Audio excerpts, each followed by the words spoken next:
আসসালামু আলাইকুম প্রিয় ভিউয়ার, সবাইকে স্বাগতম জানাচ্ছি নতুন আরও একটি ভিডিওতে। সরকারি কর্মচারীদের 10 থেকে 15% বিশেষ সুবিধার ঘোষণা করে প্রজ্ঞাপন জারি। তো ভিউয়ার্স, আজকের ভিডিওটি খুবই গুরুত্বপূর্ণ হতে যাচ্ছে, তাই ভিডিওটি না টেনে সম্পূর্ণ ভিডিওটি দেখার অনুরোধ রইল। চলে যাচ্ছি বিস্তারিত আলোচনায়। দীর্ঘ প্রতীক্ষার পর সরকারি কর্মচারীদের জন্য মহার্ঘ ভাতা নয় বরং বিশেষ সুবিধা ঘোষণা করেছে সরকার। আগামী 1 জুলাই থেকে কার্যকর হতে যাওয়া এই সুবিধা অনুযায়ী বেতন গ্রেড ভেদে গ্রেড 1 ও তদূর্ধ্ব থেকে গ্রেড 9 পর্যন্ত 10% এবং গ্রেড 10 থেকে 20 পর্যন্ত 15% হারে অতিরিক্ত অর্থ পাবেন কর্মকর্তা-কর্মচারীরা।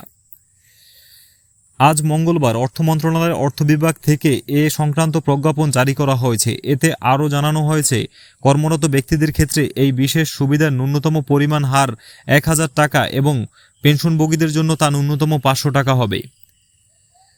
কারা পাবেন এই সুবিধা?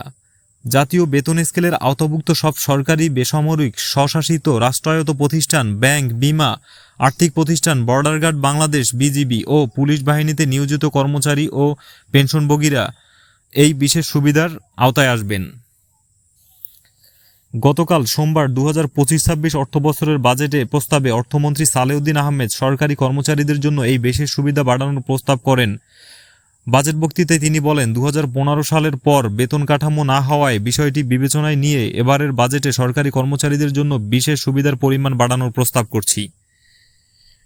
মহার্ঘ ভাতা নাকি বিশেষ সুবিধা? দীর্ঘদিনের আলোচনার অবসান। গত বেশ কিছুদিন ধরেই সরকারি কর্মচারীদের জন্য মহার্ঘ ভাতার বিষয়টি নিয়ে আলোচনা চলছিল। অর্থ উপদেষ্টা এর আগে সাংবাদিকদের জানিয়েছিলেন, মহার্ঘ ভাতার বিষয়টি সক্রিয়ভাবে বিবেচনা করা হচ্ছে এবং একটি কমিটিতে এ বিষয়ে কাজ করার দায়িত্ব দেওয়া হয়েছে। সে সময় তিনি মহার্ঘ ভাতা হওয়ার সম্ভাবনা মোটামুটি উজ্জ্বল বলে ইঙ্গিত দিলেও শেষ পর্যন্ত মহার্ঘ ভাতা নামে নয়, বিশেষ সুবিধা নামেই এই অতিরিক্ত ভাতা দেওয়া হচ্ছে। অবসরপ্রাপ্ত ও পিআরএলে থাকা কর্মচারীদের জন্য বিধান।